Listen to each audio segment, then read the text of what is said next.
It's time for the final word in sports all across the state. You're listening to Sports Talk with your hosts, Phil Kornbluth, Will Pelagic, and the Professor Tom Hayes. You've been waiting all day, so join the show now by calling 800-956-7266. I don't listen to the radio. Sorry, I apologize. So you're kind of in a bunker mentality as a coach. I mean, there's things that have happened. It may be a day before I even hear about it. It's been good. Practiced all day yesterday and moved around well, and so I was very encouraged. Got to see him go practice today, but practiced all day yesterday. Didn't miss a rep, so hopefully he'll be able to go again today. Good evening, everybody. Welcome into Sports Talk. Talking Tuesday here from downtown Colatown. Phil Kornbluth along with Will Pelagic. Hi. The Professor Tom Hayes has the night off. Brian Leonard with us as well. Playing hurt is Brian Leonard, too. What's wrong with him? He's got a little bit of the he didn't take airborne when he took his flight, so he apparently caught something on the plane. Uh-oh. He didn't do what like you and I, seasoned veterans of air travel, do, and that's highly medicate ourselves when we fly. Brian just back from Las Vegas the other day. I bet that was an interesting trip to Vegas, considering everything that's been going on there. Could be the 24-hour flu. Could be. You know, I just came up the elevator with a guy, and I said hello to him in the elevator, and I said, "So hard work day, huh?" And he goes, "No, I'm just sick." Yeah. It's that very tight elevator that we have here. I said, "Thank you very much." And I just sort of like put my hands up and threw the germs back at him. I do not use that elevator because it's so tight. I walk very the stairs. Tight. Well, you take up a lot of space in the elevator anyway. How was Clemson? There's never a shot that you don't take. How was Clemson? It was fun. How many Chick-fil-A's did you eat? I only ate one. Yeah. I only the one that's prescribed. And you are that guy who brings the sauce.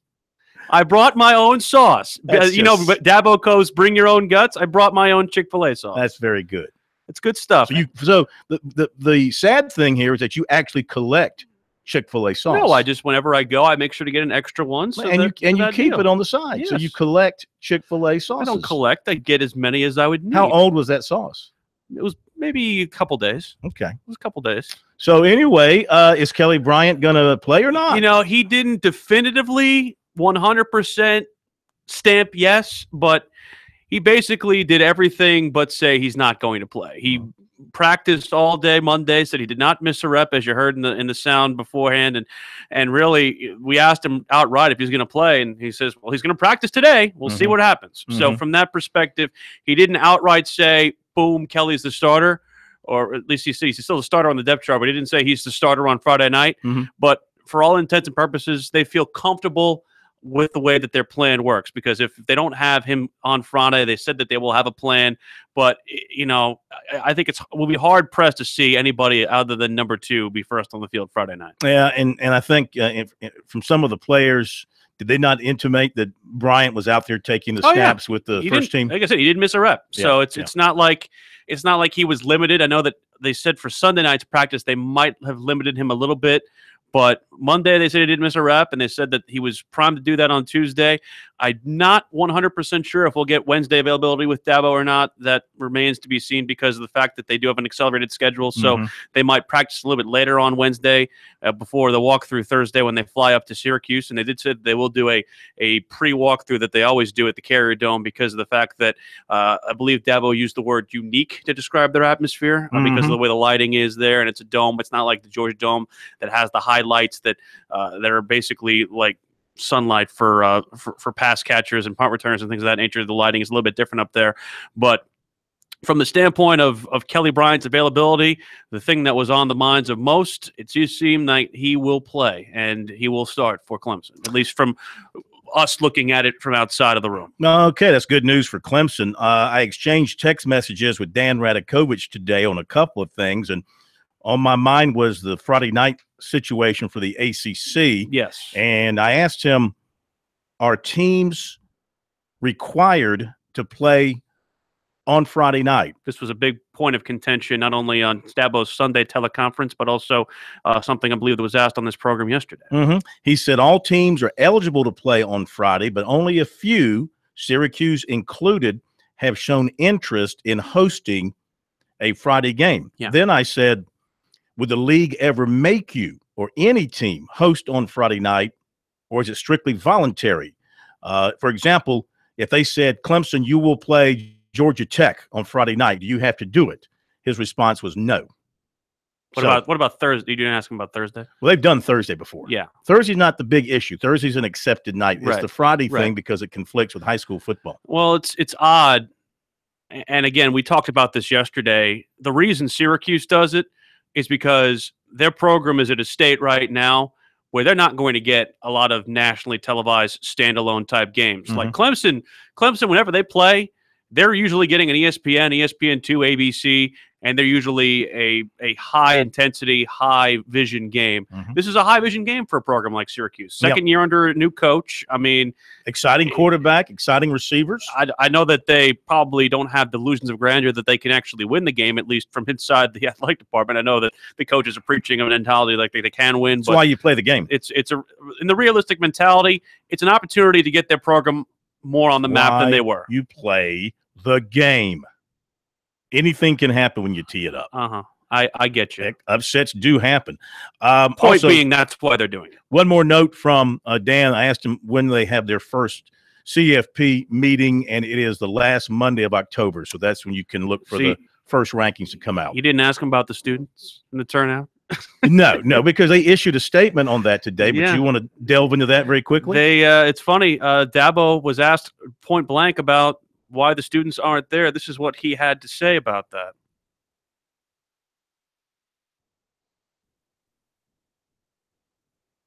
Yeah, our atmosphere is unbelievable. It really is, and I know they sold all the tickets. I don't know, but again, that's administration. They're working on all that stuff and trying to figure out, make sure everything's coordinated properly. But I mean, they'll get all that figured out. But I can just tell you, our it's very important that we have a great environment, and every university, every football team wants to have a great home environment, and we got that. It's unbelievable.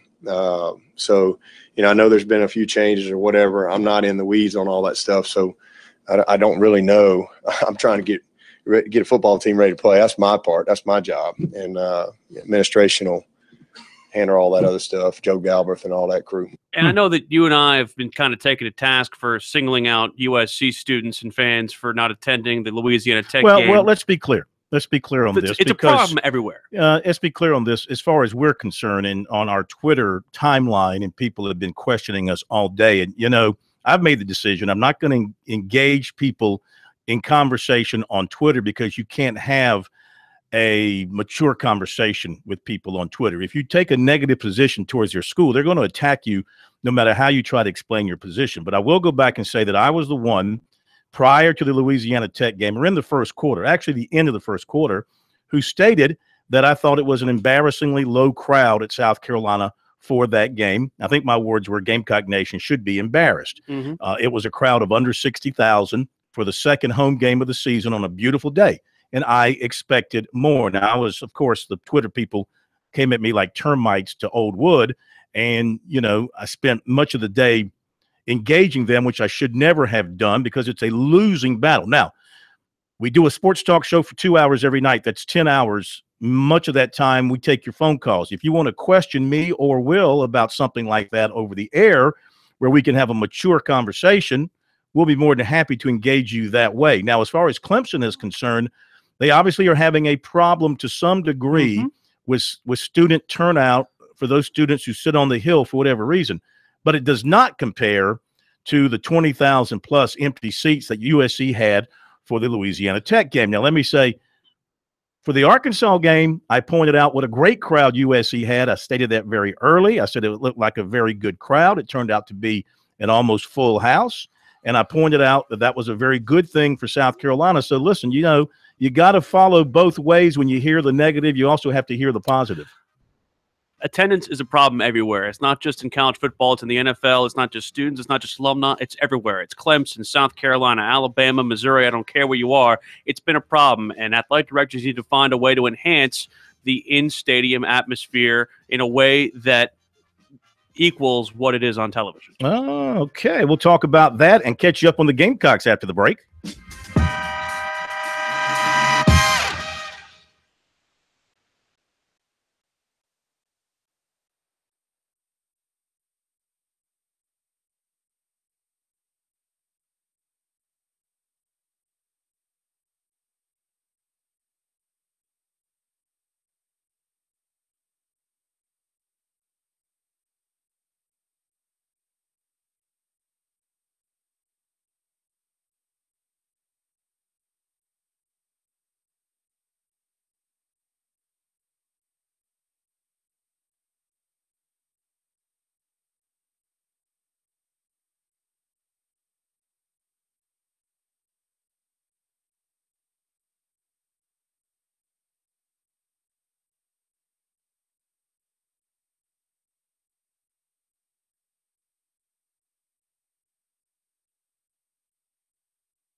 All right, welcome back, everybody. Sports Talk, South Carolina Radio Network. Get to your calls in a moment. 800-956-7266, the number. Brought to you by South Carolina soybean farmers and their checkoff. Learn more at scsoybeans.org. Pork powered by soy. Over at USC today, Will Muschamp met with the media, as did many of the players. The biggest news to come out of the presser, the information on the offensive lineman, it's positive for the most part. This morning in practice, Zach Bailey was able to move around some, as was Corey Helms. So they got some work out of him as well. Malik Young, they're going to look at him in practice tomorrow to see how he looks. So those guys are getting better. That's a good thing. Also, perhaps Terry Guger, never get that right. Guger. Well, I've heard it both ways. I know there's only one way to pronounce it. I've heard Guger more than Guger. I should know. He's only been around like 5 years. I always forget. Anyway, Terry, they're going to evaluate him as well this week to see if he's able to go. Of course, Casey Crosby is out, and they will miss him. Yes. And Muschamp talked a lot about the improvement on defense and how those guys have matured, and younger guys playing with some of the older guys have stepped in and done a really nice job. He was very pleased with his secondary. Feels like they're doing an excellent job as well. Very pleased with Jake Bentley and his continued progress. It's 1 year now that Bentley has been USC's starting quarterback. He's got a chance. You know, South Carolina has not won 5 games prior to November since the 2013 season. So they've got a chance. They got 2 shots to accomplish that, beginning up on Rocky Top with Tennessee, then an off week, and then Vanderbilt. And the news coming out of Tennessee is that the redshirt freshman quarterback, Jarrett Garantano, is going to be the starting quarterback instead of Dormady. And apparently Dormady could be thinking about leaving the program. Which is interesting. Saw that. And it's just the latest development of a program that, again, you know, people were acting very hyperbolic about South Carolina and how things were, quote, falling apart after the Texas A&M game. If you would have thought that if you would have surveyed this program after that game, you would have thought they were 1-4 instead of 4-1, or excuse me, 3-2 instead of 2-3 instead of 3-2. But now they're sitting at 4-2, a chance to go to 5-2, 3-2 in the conference. That is a big positive step forward for this program, and I know that people might have had some delusions of Grant going to compete for the division this year, and I think you and I both thought that they would. But sitting at 5-2, 3-2 in the league as you turn towards the open date, that is not a terrible spot to be in, especially with, I mean, outside of Georgia, who scares you in the East? Really? Does Florida scare you? No. Well, I mean, Vanderbilt doesn't scare you. If you're South Carolina, I mean, you can have your sights set on the runner-up spot because Exactly. it's wide open for number 2. Exactly. I mean, Georgia right now, until somebody beats them, is head and shoulders above everybody else. But Sure. South Carolina will still have its chance. But the Gamecocks, if they can beat Tennessee and beat Vanderbilt, I mean, they're right there. All they got to do is beat Florida, Hold serve at home, knowing that in all likelihood they're going to lose to Georgia in Athens. But that would still give them a terrific SEC record. And probably, well, now Kentucky would need to lose another time or two for South Carolina to slide into that second spot. But that would be viewed as Kentucky has not played huge improvement. Kentucky has not played Georgia yet. Memory serves Correct. So that They probably played is one. Florida and lost in So- an exciting game. So they'd have to lose to Georgia. Got Georgia coming up. They still have to play a Tennessee down the road, and you know, for whatever that's worth, they still got to play them, and it's a rivalry game. So And they have Alabama. Tennessee's got to play Alabama. I think that's next week. That game rolls around. It is. All right. Let's see if there's anything else I want to pass along to you. You'll be hearing from the coaches here coming up in a moment. Let's jump to the phones and hear from Brian in Bishopville. Hey, Brian, welcome to Sports Talk. Yo. It's not Brian. It's Vern. Bryant in Zion? No. My name is Vern. I'm calling for Bishopville. Vern. Hello, Vern. Oh, Vern in Bishop. Hey, Vern, how you doing? Sorry, Vern. I'm good. How you doing? We're fine, thank you. Oh, okay. Well, I'm gonna get to it, and stuff like that, because you already done got me riled up with that Dabo Swinney. But anyway, Carolina, they better be prepared for the worst of anything when they go down to Tennessee or over to Tennessee, wherever Tennessee is at, because with the way Bentley playing and stuff, and he gets so long before he can get his stuff together. Carolina gonna be in trouble. I don't care how good the defense playing and stuff like that. He better come in there. He better bring his lunch because it'll be a long day if he plays slow like he been starting all these other games and stuff. So I'm just praying Carolina just throws Steph in a hornet's nest. You know what I'm saying? Well, I think that they certainly have to be aware of what they're getting into when you go to Tennessee. Number one, they've got 2 weeks to get ready.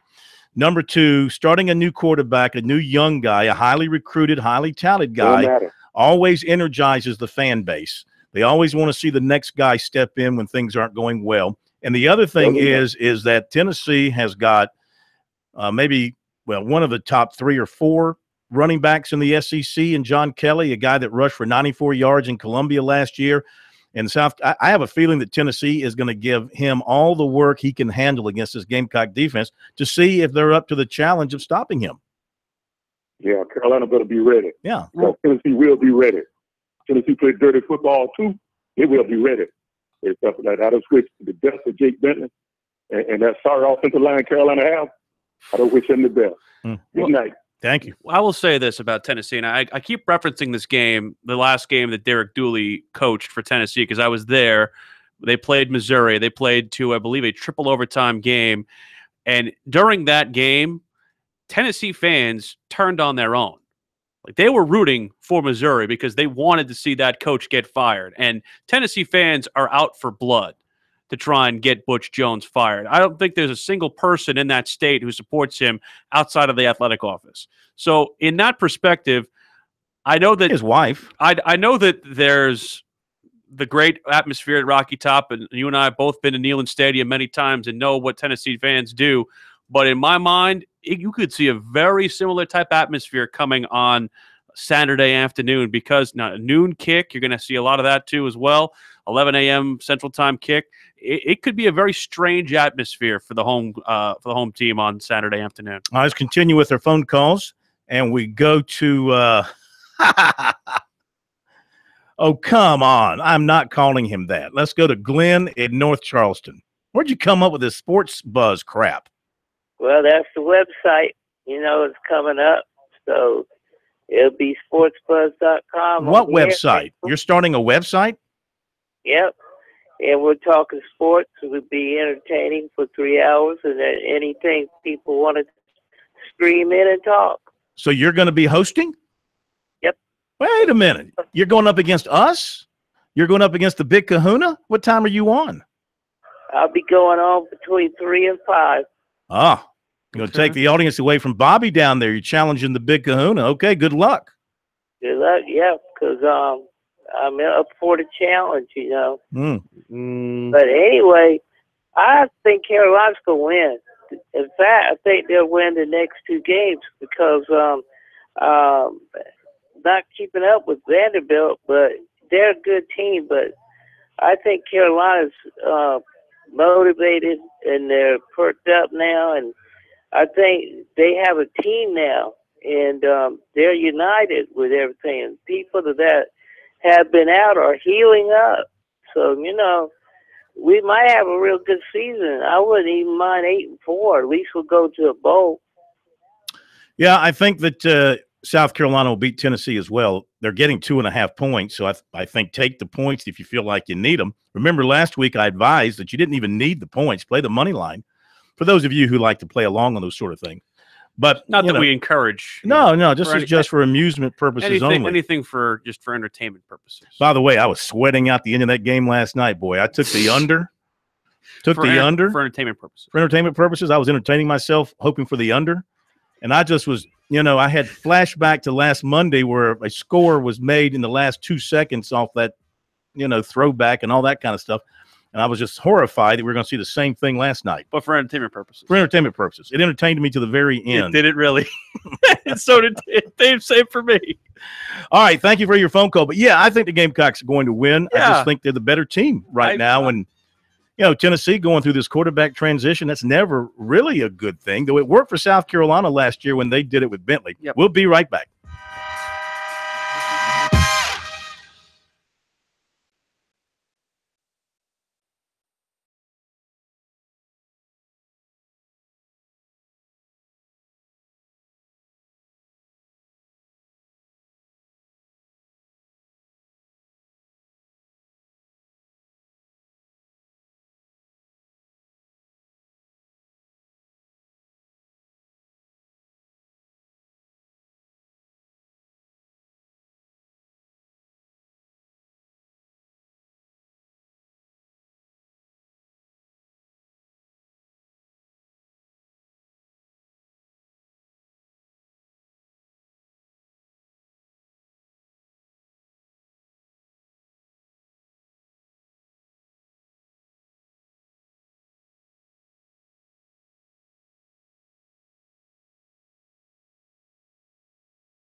The guys are always checking email.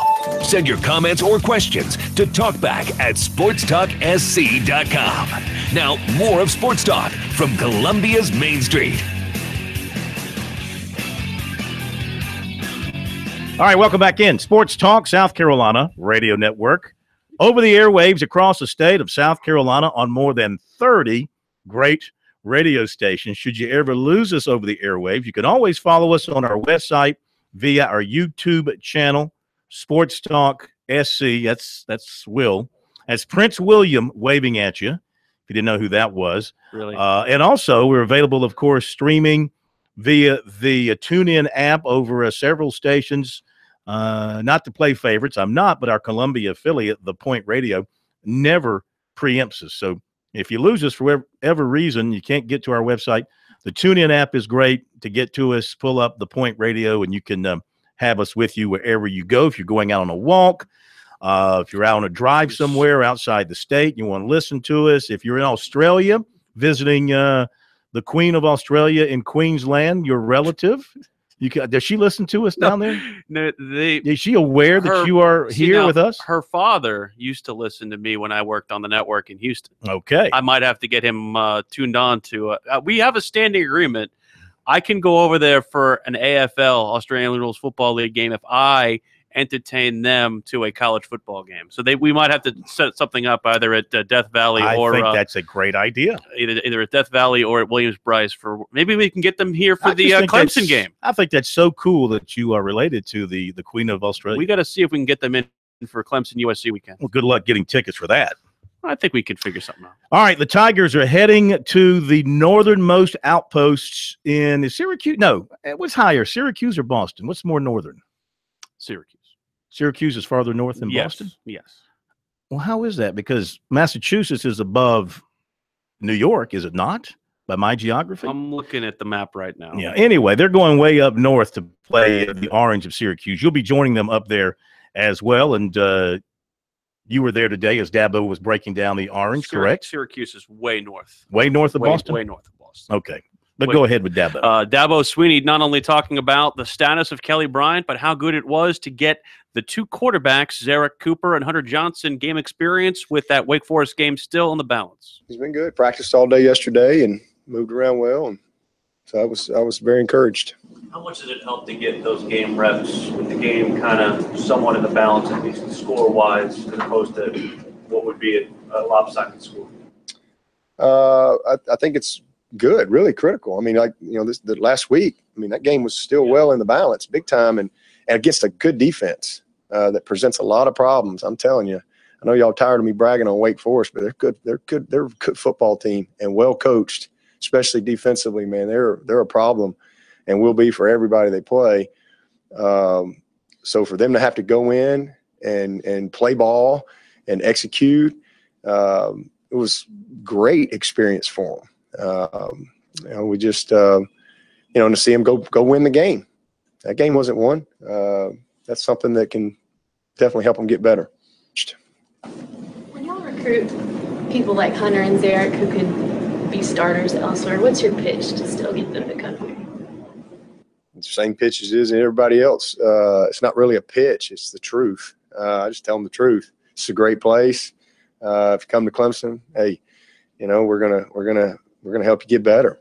I don't promise anybody anything. Nobody. I tell them all the same thing. If you come here, you're gonna have to compete. You're gonna have to earn it. Best player's gonna play. Whether it's a walk-on like Hunter Renfro or a 5-star player. But if you'll come here, this is going to be an experience you're going to love. You're going to be at a great academic institution. You're going to be surrounded by good people, and we're going to hold you accountable, and we're going to challenge you, and we're going to help you develop on and off the field. It's no different for anybody. And then we get out. To be honest with you, I just get out of the way. Let them spend time with your players. If you do a great job with that locker room, bringing the right guys in here, they'll do a good job in helping you continue to bring the right guys. But, I think at the end of the day, everybody wants to play and all that type of stuff. But if you just really look at it, if you've got the talent and the character, if you stick with it, usually it plays out. You know, some guys have to be a little more patient than others, but some guys just need to develop more. Some guys just need the opportunity. But if you stick with it, you know, most of the time it's going to work out in a good way. And again, we got a lot of those examples on our team. We got some this year on this team, like Dorian, who didn't play much his first 3 years here, and now he's, you know, an All-American candidate. And you know, I'm sure he's glad that he stuck with it. You know, we probably had some hit. Everybody hits the wall at some point, but you know, and quarterback's probably a little harder than other positions. But you know, we just try to recruit good people, and don't really say anything different to one that we say to another.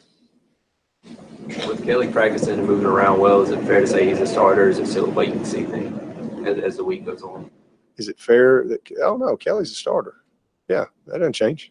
No, I mean that he will start against Syracuse, or is it still a wait and see thing? Oh, well, yeah, no, he's still – we'll got to see him go practice today, but practiced all day yesterday. Didn't miss a rep, so hopefully he'll be able to go again today.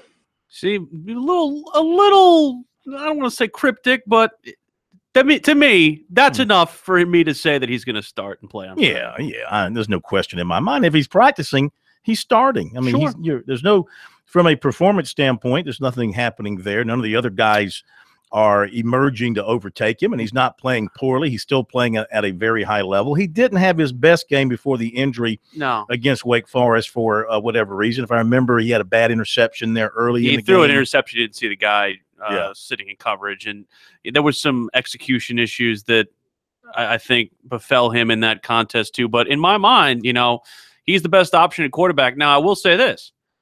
If you get – they might be more apt to take him out earlier if you, say, build a sizable lead against Syracuse. Like if you build a 2 or 3 touchdown lead, which you might see Syracuse – you might see Zarek Cooper or Hunter Johnson. Did you say they will or won't? They will. Okay, that's what I'm saying. Yeah. So, like I said, they're going to score within the first 5 plays. Well, that's what I'm saying. Go ahead and mark it. I can tell you right now what's going to happen. When Clemson gets the ball on first down, it's going to be a run to Tavian Fuster. No, it's going to be a quick out to Hunter Renfro on first down. Yeah, that's probably right. Second down will be a running play. If it's a first down, they'll come back and throw another sort of bubble screen. Then on about play 4, Deion Kane down the field, touchdown, 7-0. Now, you know, if you project Bryant out for the rest of the season in terms of his numbers, right now he's completing 67%. He'd end up with about 2,500 passing yards.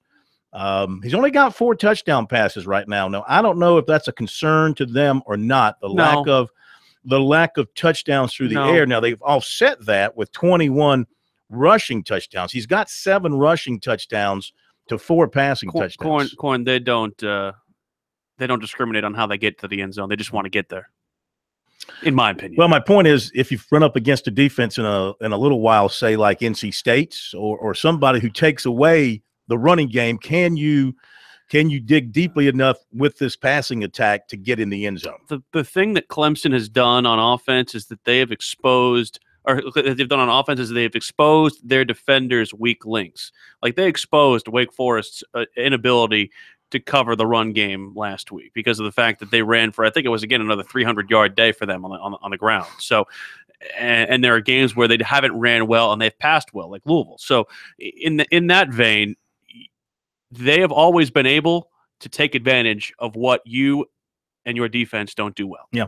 The balance in this offense right now is amazing. Oh, yeah. 234, rounded up, 234 passing yards per game, 237 rushing yards per game. And that tells me that there is no one strong point. It's very I want to use the Patriot comparison. It's very Patriot-like. They wipe the slate clean of their game plan every week, and they are just so very multiple. They can do a whole bunch of different things. Clemson's offense is the same way. 21 rushing touchdowns. They've allowed just 2 so far this season. All right, we'll hear from the Gamecocks. Will Muschamp coming up after the break, plus some recruiting news for you.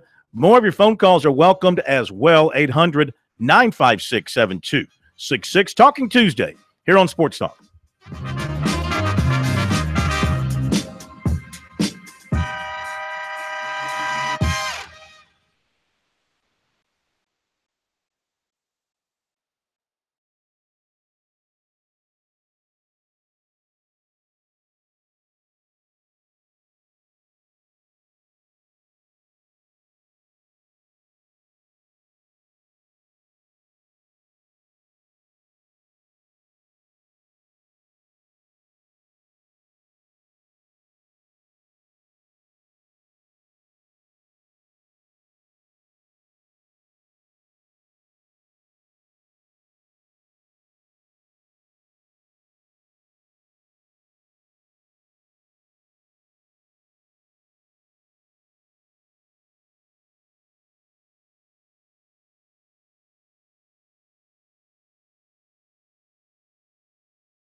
All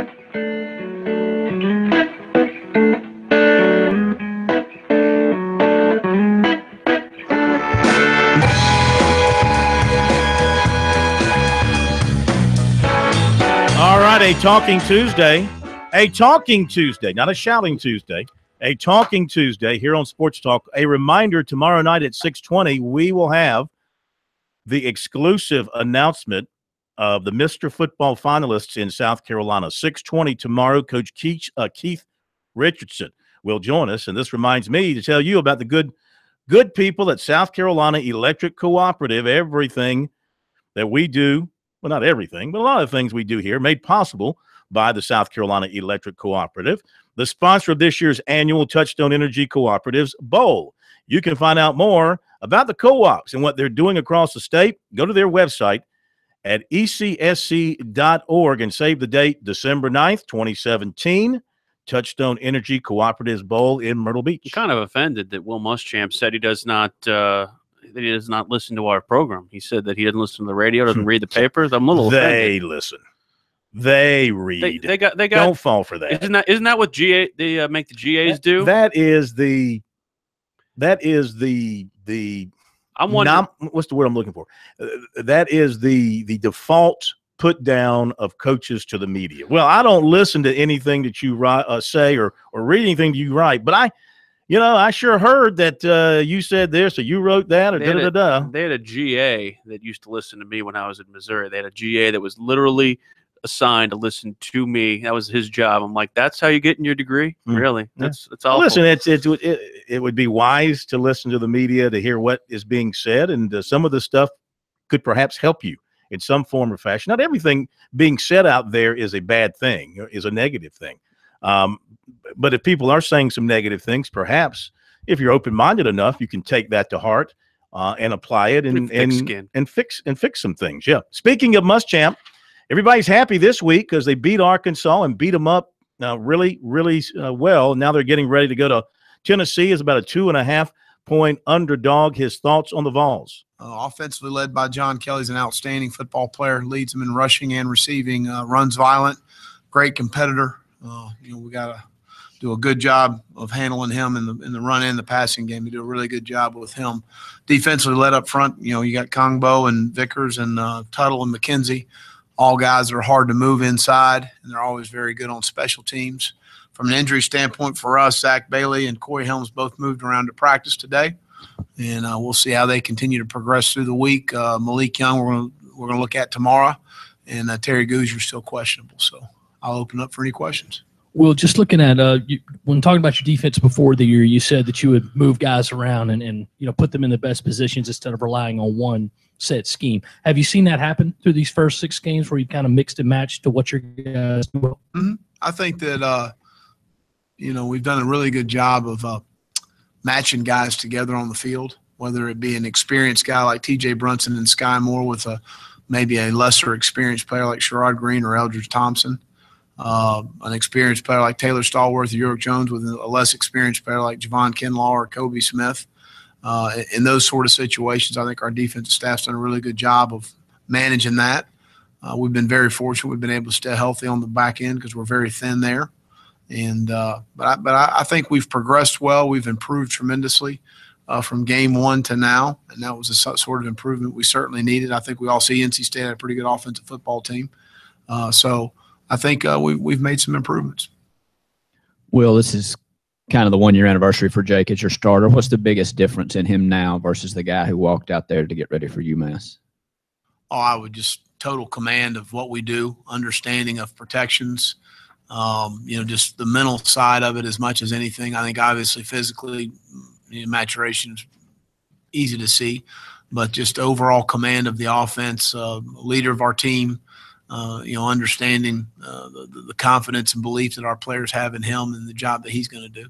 Is this about as good as it could have gone when you made that decision? I mean, it was not necessarily a no-brainer at the time. No, it was not. It was tough, and didn't know if it was the right decision. I didn't want to put him in a situation where he wasn't successful, and then you worry about from a confidence standpoint of trying to regain that confidence.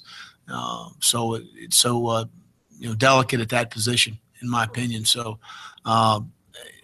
it's gone very well, and I'm glad he's our quarterback. And, well, he should be doing the same thing with Jake Bentley as we did with Kelly Bryant. If you project his numbers out for the rest of the season, you'll see that he is on pace at this point with 6 more regular season games, not including a bowl game. But on the current pace, he would finish with about 2,900 passing yards. Could see him get to 3,000. He's at 12 touchdowns, so you double that up. That's 24 touchdowns and only 4 interceptions, completing 60.6%.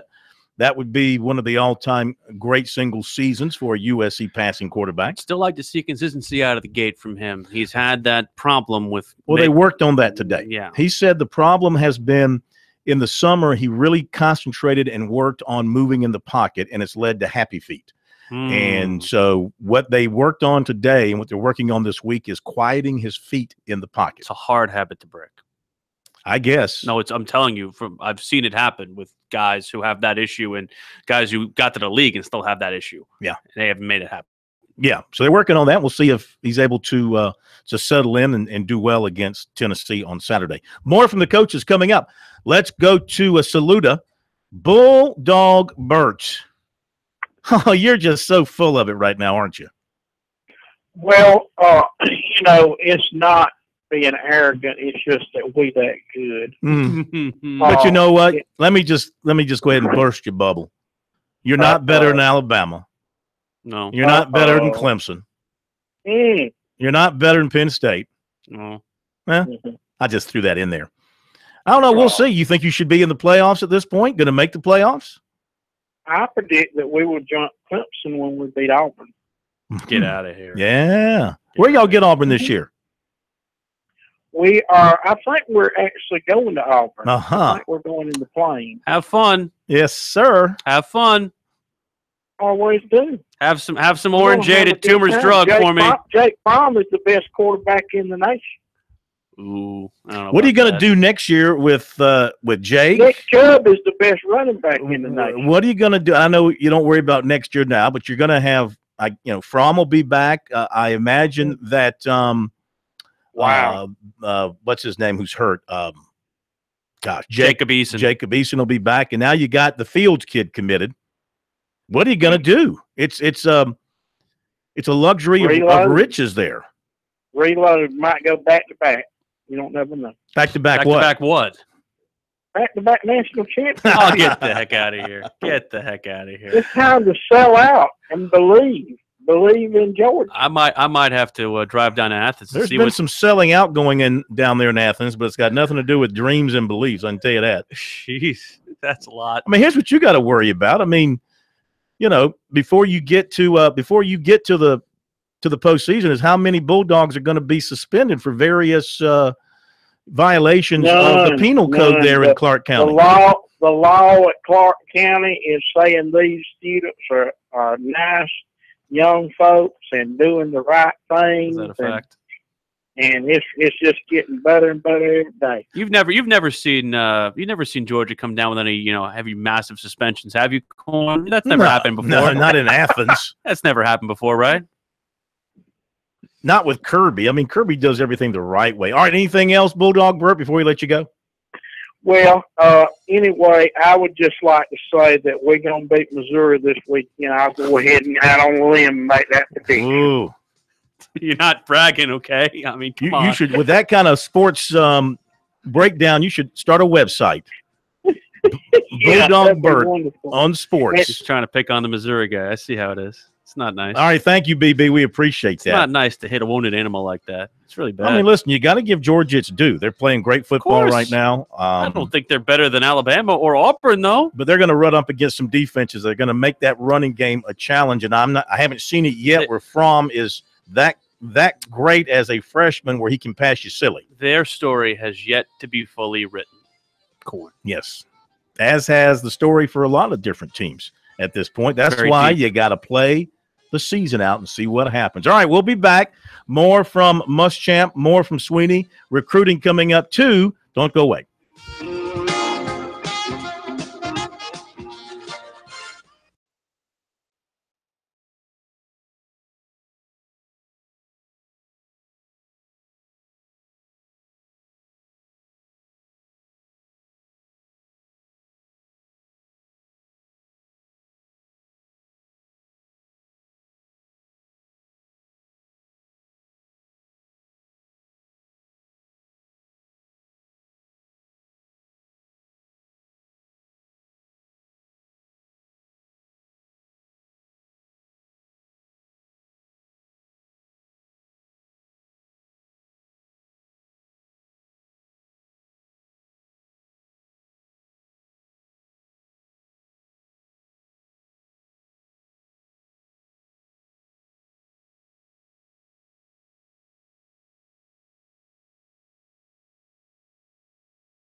Round 2 of Sports Talk up next with your hosts Phil Kornblut, Will Pelagic, and the Professor Tom Hayes. Don't leave us hanging. Join the show, 800-956-7266. Okay, we're back. Sports Talk.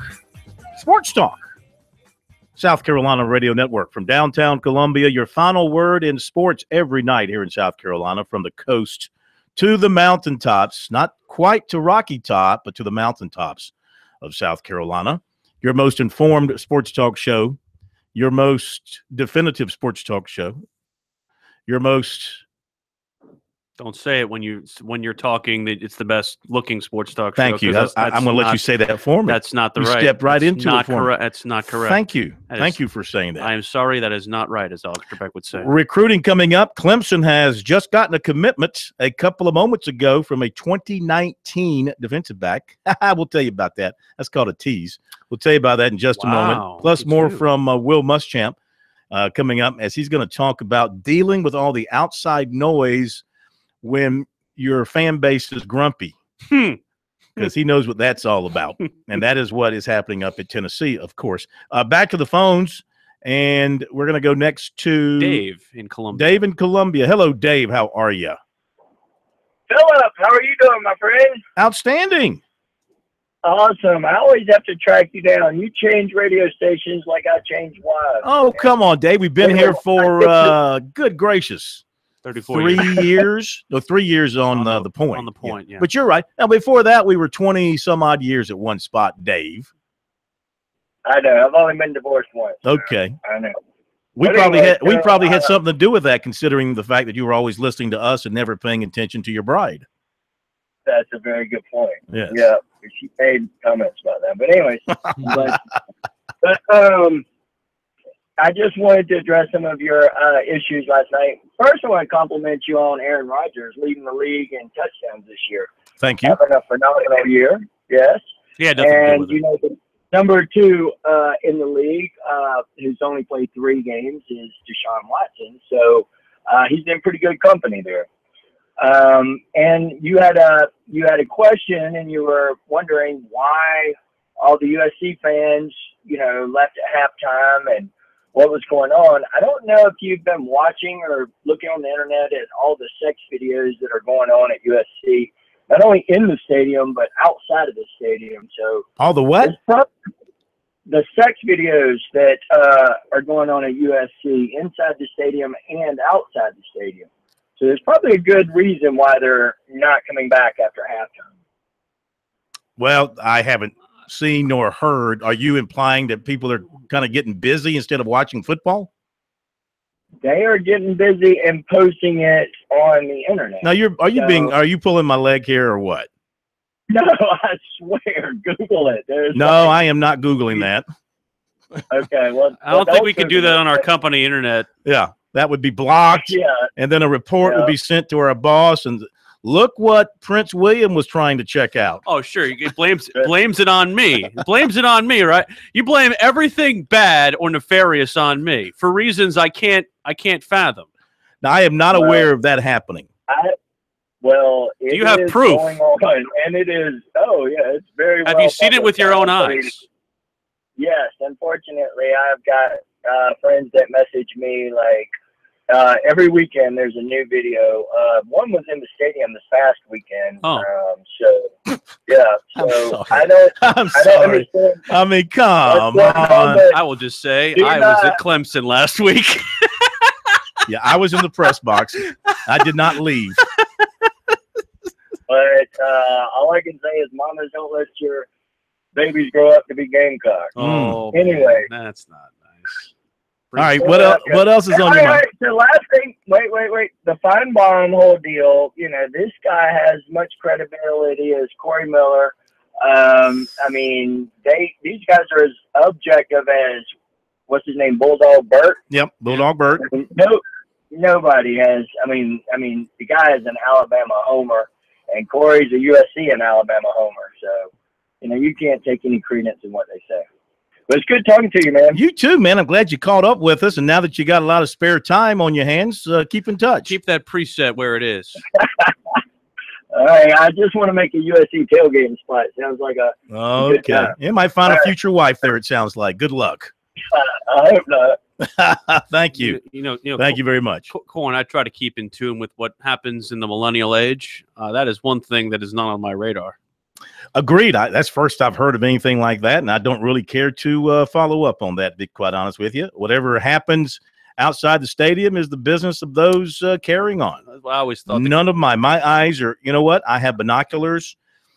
I do admit that they venture over to the cheerleader section from time to time, but for the most part, they're pinned to the field. Getting busy in the cockabooses is what he's saying, apparently. Oh, is that what he's saying? Maybe what I think that's what he's. Well, listen, those are private residences. I mean, those things are owned by people, and they can, inside their private little residence there, they can do whatever they want to do, if that's what he's talking about. I don't know. I walk by the cockabooses all the time. I don't hear anything or notice anything. You see the cockaboose are rocking.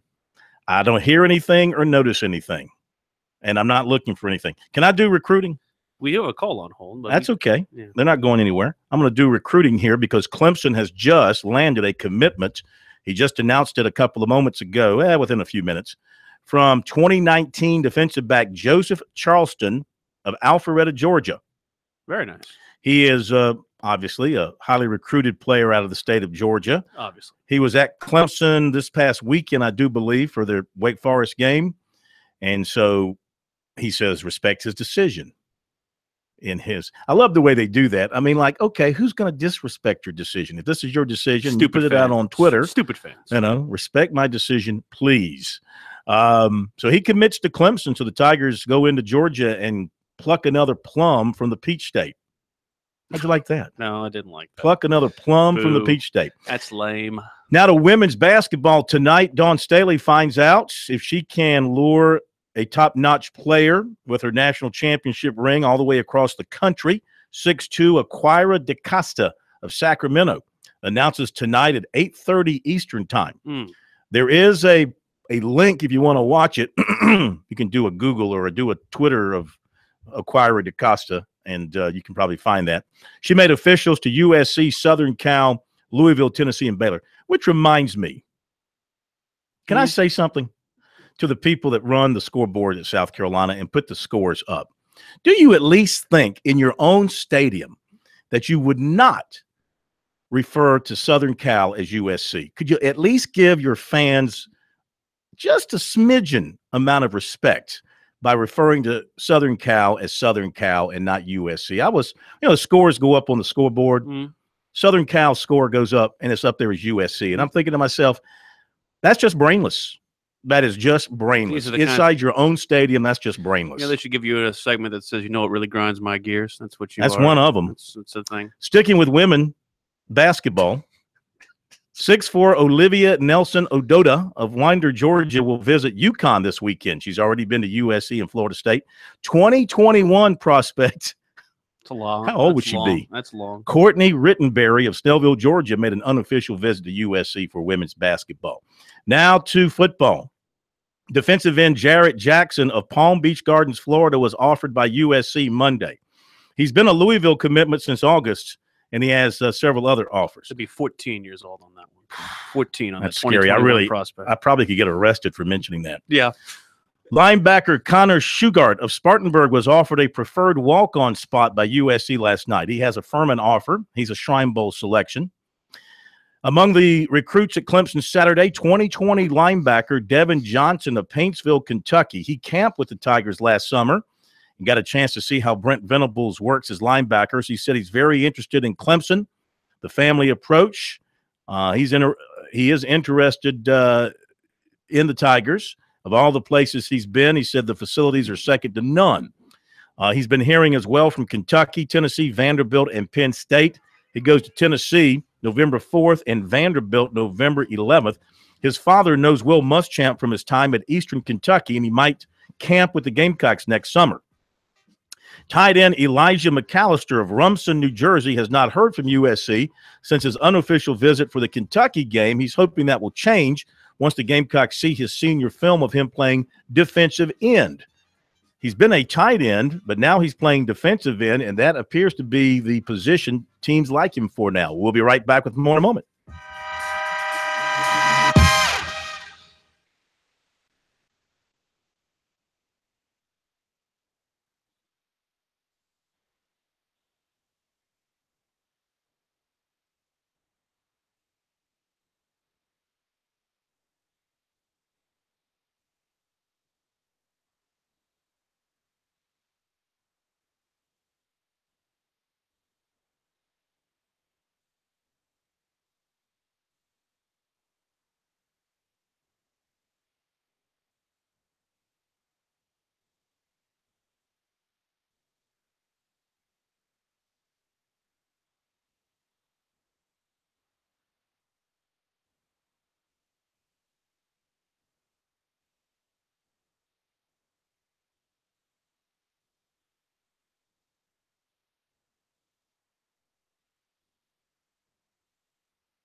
These guys, they never sleep. Check them out on the web at SportsTalkSC.com. Now, more of Sports Talk on the South Carolina Radio Network.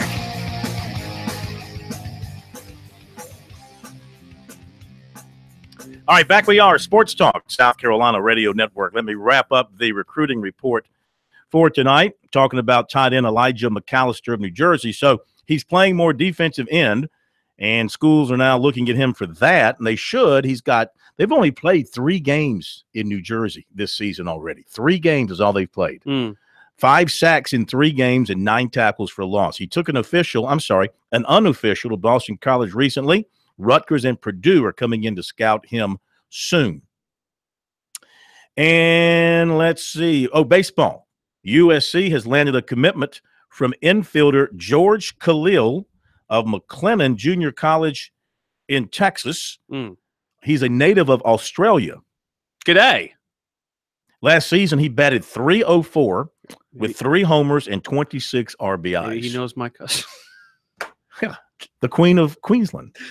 The Queen of Australia. So in baseball in Australia. No, don't. No, I just want to ask you, this is a legitimate question because you talked about the toilets going in the opposite direction. So if you're a right-hander and you throw a curveball, does it break to the right? No.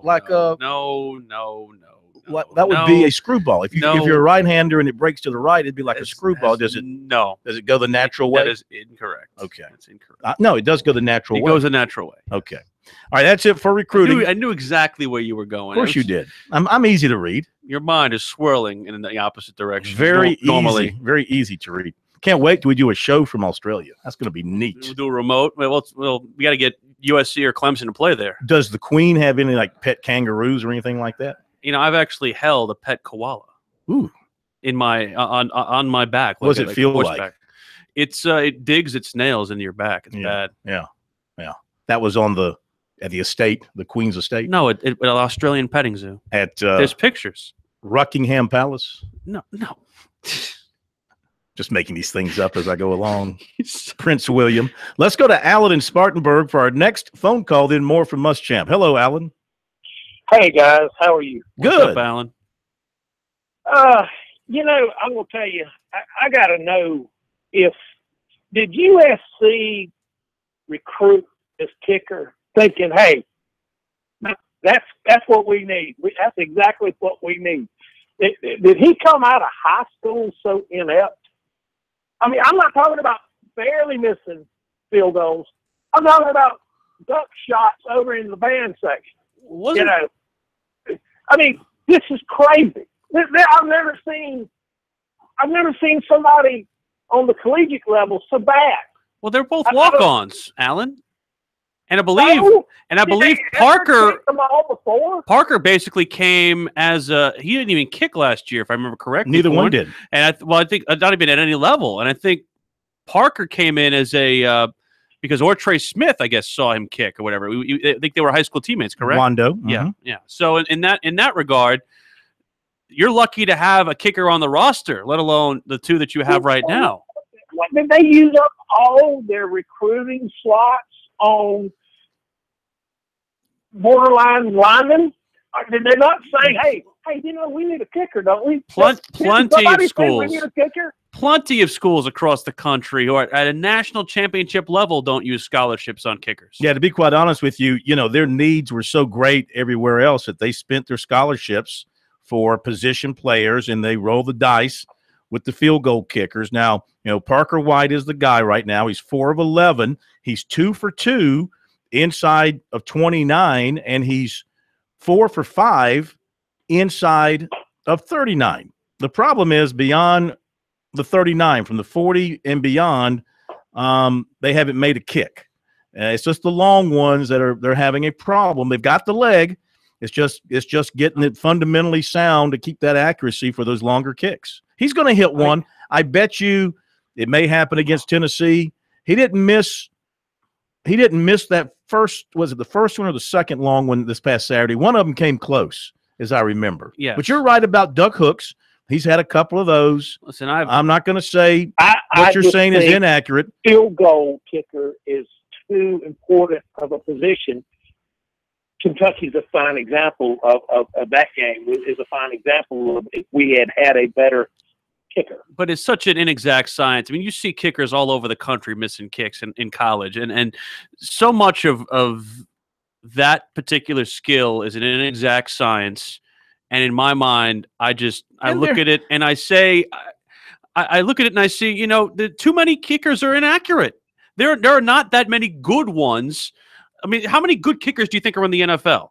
Maybe 2/3 of the league have a good kicker. Well, I'll say this. And you have 120 teams in college football. That's a bigger proportion. Mason Crosby, a great kicker. Misses all the time. No, not all the time, but he did miss us 2 extra points against the Cowboys, and then we missed. I say we. I can say that. I'm a Packer fan. I can say we.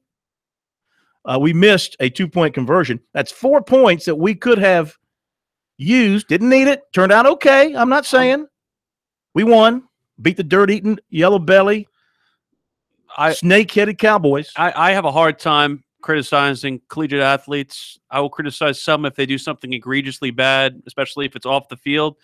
I am not going to sit here and criticize college kickers. Well, I'm just not going listen, to. We can criticize performance. I mean, now it's all out there, and we praise and we can criticize if it's fair criticism. And if a guy is out there shanking it, then, it's unfortunately you're going to get booed and get criticized. The Gamecock fans have been booing their kickers, though I'll give him credit. He came back and hit those short ones against Arkansas, and he went. It's a tough spot. Either way, it's a tough spot. He went miss. Let's see. He went miss, make. He went miss, make, miss, make. He missed 49, made from 33. Missed 49, made from 29. But you know what? He hit that 31-yarder against Louisiana Tech after missing from 34 and 46 and having the weight of the world on his shoulders. That tells me something right there with the game on the line. And if South Carolina had lost to Louisiana Tech, the season might have caved because they were going to lose to Texas A&M probably. And you're looking at a lot of negativity at that point. He saved that game, might have saved the season, gave him a chance. Instead of being 2-2, you're 3-1 going to Texas A&M. I would say give the kid a break. I've never been the kind of person who will keep all the kind of responsibility on a kicker, but that is a separate discussion philosophically that it's way too long to get into right now. Well, unfortunately, a kicker can go out there for one play and have an impact on the game that is bigger proportionally than it really should be. You can have receivers drop passes throughout the game. 1 or 2 might have led to a touchdown or interceptions thrown by the quarterback. But if that kicker has a chance to win and he loses it, he's the GOAT. Football's the only sport where you can have a specialist have a disproportionate effect on a team that might not be the person who you'd actually want in the football game having that kind of proportional. Well, a closer in baseball can do the same thing. He's a specialist. But if he ain't got it, he can cost you a ball game. There are other factors into that. I think football kicker is probably more disproportionately, especially with how many game-winning kick situations we see in football. Hank in Columbia, got about 2 minutes before the break. How are you, sir? Hi, I'm doing fine. I'm glad I came in after that last caller because I don't know what he's kind of looking at. The kicks he's missed have been they're outside 40, but they've been around like 49 to 52. Yeah. And so you have to give him a break for that. And then the other day, I don't know, the kick was I was talking about. The first kick that he missed, the snap was horrible. The snap almost rolled, and the guy barely got the ball around, which could have led to that being bad. Even an announcer made about how bad the snap was. And then the second one he missed, it hit the upright. We're circling around the issue that was a problem until last week. South Carolina has to get the damn in the end zone, get the ball in the end zone. Yeah. That's the problem. Yeah. That's the biggest problem. Get the damn ball in the end zone is what I meant to say. Sorry. We got the idea. And so that, and that's the thing. Kickers are going to come around. He's a young kicker, but, guys, I want us to get to be able to make the field goals. But one thing is, we've not seen anybody return the ball on us this year because the guy kicks it out of the end zone every time. Yeah. Southern Cal uses Southern Cal used a scholarship on a kicker, and he beat up his girlfriend and got kicked out, and their walk-on's doing just fine. The Gamecocks have attempted 4 field goals this year of 49 yards or more. They haven't made any of them, but your point's well taken. I mean, those are long shots by anybody's standard. Kicking's a crapshoot, whether it's a scholarship or a walk-on. Point simple. Thanks for the calls. Back in a moment.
All right, time to talk a little NASCAR here on this Tuesday edition of Sports Talk, a Talking Tuesday that always includes some talk about NASCAR during the NASCAR season with the president of Darlington, Kerry Tharp. KT, how are you?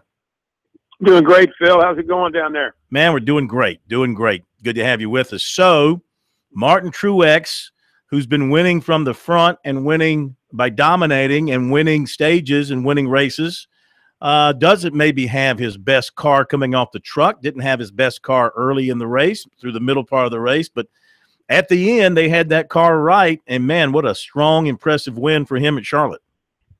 Well, it certainly was, Phil, and I think it just goes to show the versatility of that race team and how they were able to make that car better during the course of the weekend. As you said, it wasn't the fastest car likely at the racetrack on Saturday and Sunday, but by the time that race was finishing up, late Sunday afternoon, it was the fastest race car out there. And so credit to the team at the 78, Cole Pern in particular, the crew chief of that race team, made a lot of adjustments, did some things, I'm sure, during pit stops to get that car running faster. And then credit Martin Truex Jr. He just, racing is absolutely, he's in the zone right now. And so you just got to credit what that team's doing. And I believe it was his 6th win of the season. And, Phil, I've talked for several weeks. I just don't see any stopping him, particularly in the fact that the last race is at a 1.5 mile racetrack at Homestead, Miami. I think he's going to be very difficult to beat. You mentioned, we've talked about the dominance of Toyota the last couple of weeks, KT, and Truex is a very big part of that, but we see 5 Chevys in the top 10, including second-place finisher Chase Elliott, man who's second on the points, and Kyle Larson. Do you think Chevy has maybe kind of cracked the code that Toyota's been scrambling across the racetrack? I think that was certainly very, very encouraging for them, Will. And, to have all those Chevys running up front like they did, and Chase Elliott to have back-to-back runner-up finishes, I think bodes well for, how that race team is performing. And I think Chevrolet certainly is going to be all they can handle for Toyota. I mean, you look at the list of drivers that are driving those cars, Chase Elliott, Kyle Larson, Jimmy Johnson in particular. Those are 3 of the, top racers around right now. And so McMurray too. I think, and Jamie McMurray's racing well. And, now we go to the restrictor plate track down there, and so all bets are off. With what particular manufacturer may be dominant or not. But I certainly thought it was a good day for the Chevrolet manufacturers on Sunday at Charlotte. All right, talking with Kerry Tharp, president of Darlington. So, don't know if you saw this. I'm pretty sure that you did. Ed Harden from the Greensboro newspaper, the News and Record. With the latest story about the end of NASCAR based on what he saw at Charlotte. And, listen, I don't know if you were there watching it on television. There were a lot of empty seats all around that track. I was taken back by it. Did you read his story? Do you agree with anything that he wrote about if you saw it? Well, I did read Ed's story, and Ed's been covering the sport a long, long time. And certainly there's some things that he points out that, need to be addressed. And I know NASCAR in particular, the tracks are working very, very hard on it to get the stands filled. I just think that it continues to be, a lot of work done by the sanctioning body, by the tracks in general. And really they need to come together and make it where, they can get the fans back to the racetrack. And, Phil, we had a good crowd at our event about a month or so ago. I will say that. We had a good crowd on Sunday night, but, we still weren't sold out. So we want to get to the point where we're selling out our races again. And so, you just got to work it. You got to go out. You got to get out in the community. You got to get out in the state. You got to hit the corporations. You got to, like I said, do everything you possibly can and make it affordable and worthwhile for the fans to get there. But I thought that the Charlotte crowd, probably wasn't what they wanted to have up there on Sunday afternoon. And I know that they had that race for years at night, and maybe they'll go back to having that race on Saturday night, because it's tough on Sunday going up against the NFL, particularly in the NFL market like they do up in Charlotte. Yeah. I was going to ask you, do you think? You think being on a Sunday afternoon, and the weather was a little bit dicey, a little bit iffy, but still, I mean, this is the hub of NASCAR. If you're not filling up Charlotte for a playoff race, I mean, what can you do? Well, that's a great question, and I know the folks at the racetracks, me excluded, are very, very smart people and great promoters. you know, you look at a guy like Marcus Smith and what those folks have done at SMI. Eddie Gossage coming up here in a few weeks. You know, and it's just it's kind of a whole new era right now, I think, for the sport. And it's just, I think, Phil, it's really, it boils down to making it to where the fans, it's affordable. It's an experience that they don't want to miss out on. And it's not the same thing every single week. And so, you know, what does that mean? What does that entail? I don't know exactly, but I do think there has to be some variety and some things done to kind of, you know, get things a little bit more compelling to where people will come out and watch. And so, you know, you know, we work extremely hard here at Darlington. We're already working on the 2018 event. Sure.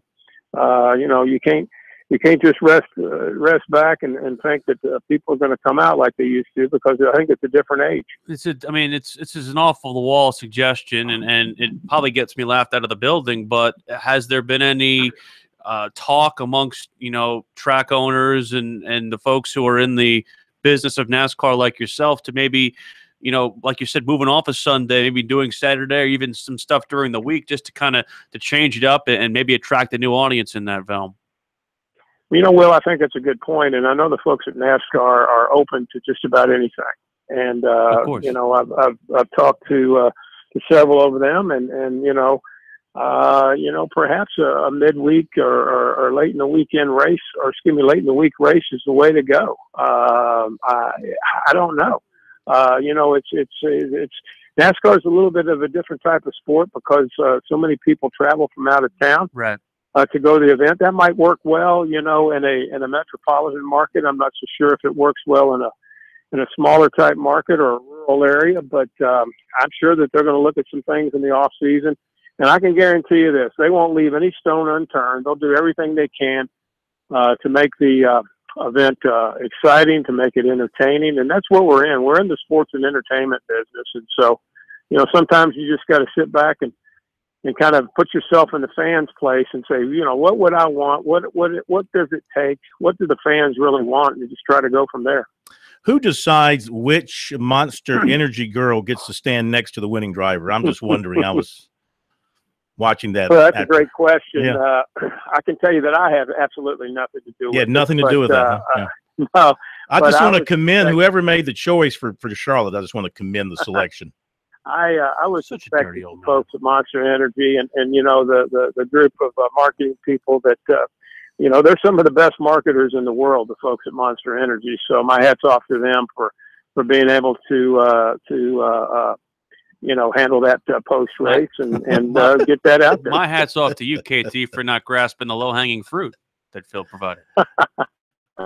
Well, I tell you what, Phil knows me better than most, so absolutely. Sometimes the high road's the best road to take because it's less crowded up there. He can always handle it. This is the man that has handled Lou Holtz, who's handled Steve Spurrier, who handled, I guess, little Brad Scott before that, huh?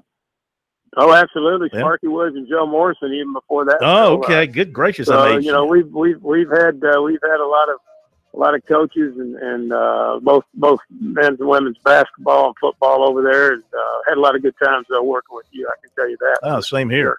Thank you, KT. Have a great week. We'll talk to you next week. Sounds good. Thanks, guys. Appreciate you, man. That's a race I'd want to see live, Talladega. Oh yeah. Well, listen, I know people. I can get you tickets anytime you want to go over to Talladega. It's a long drive. 2 hours past Atlanta. We'll be back.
Now back to Sports Talk, South Carolina's most listened to sports talk show for more than 30 years.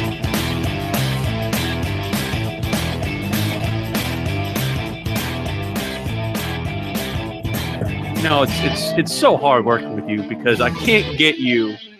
It's only going to get worse. I can promise you. I can't get you to understand anything that is not either during a Yankee Packer or what's the third one? Celtic game? Celtics. Or was in the movie Few Good Men. If that doesn't happen in any of those four instances, you are absolutely oblivious to it. You know what? You nailed me. You have tried to give you a reference to something in characterized pop culture. me more accurately than anybody else has.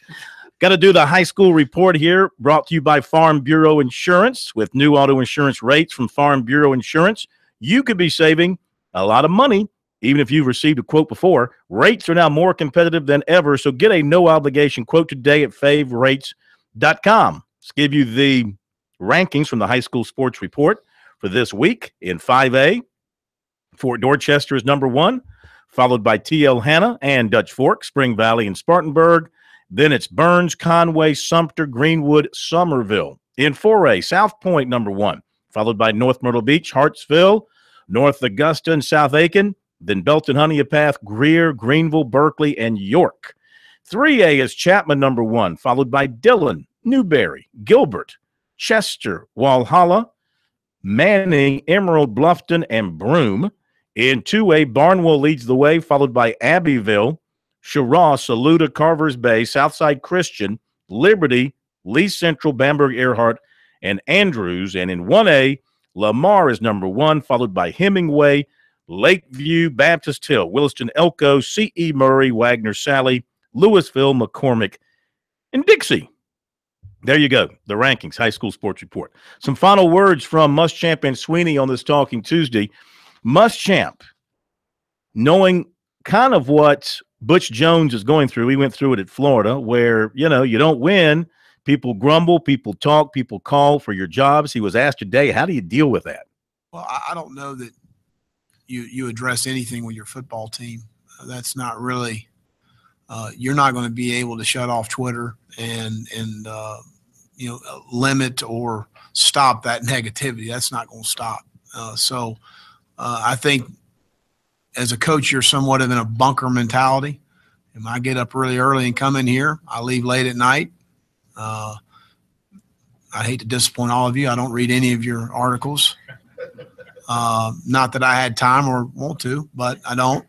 I don't listen to the radio. Sorry, I apologize. So you're kind of in a bunker mentality as a coach. I mean, there's things that have happened. It may be a day before I even hear about it. And I'm in the film room. I'm in my office. I'm watching recruiting tape. I mean, there's a lot going on that you don't know about during the season. And you just continue to work and you keep your head down and you control the controllables and you just keep working. And, sometimes I think if you see things within your team or your organization, you may want to address something, but I don't know that that's you're not going to be able to limit that outside of the things you can control, and that's your preparation and with your staff and your football team, and that's what I try and concentrate on.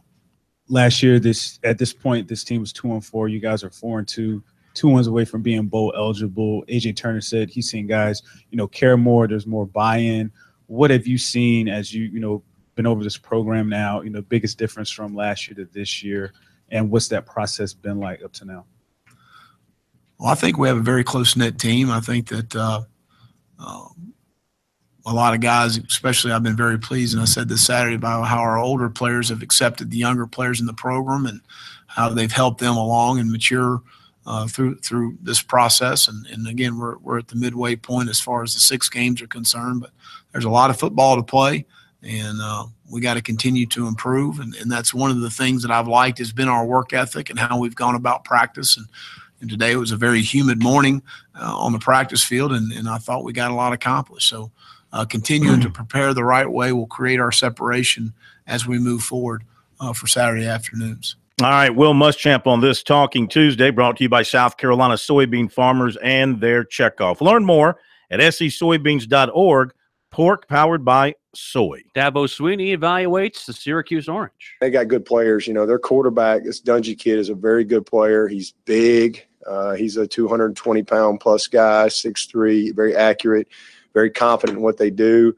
They play very fast. Those of you who've watched them at all, you understand their system. They're going to, if you give them any grass at all, they're going to take it.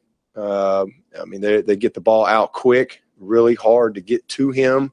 They don't hold the ball a whole lot, and then if you get up in their face and press them, you know, it's catch, cock, and throw. I mean, the ball's going downfield in a hurry. So there's a lot of 50-50 balls, a lot of competitive plays, and then boom, their speed sweep is the ball on the perimeter as fast as you can get it.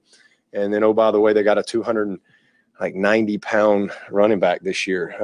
It's crazy that they actually will hand the ball to some. So they do some neat stuff. They've got every screen known to mankind that you can think of. They got it, and they're a challenge. They're a challenge. So we got to really be locked in on what we're doing. Their tempo, you know, getting the calls in, getting our alignments, getting our eyes on the right things, playing with great technique, and not getting distracted by some of the presentation that they will give us. And then the flip side of it, defensively, very experienced. You know, I will say this too: they got the two best receivers we've probably played.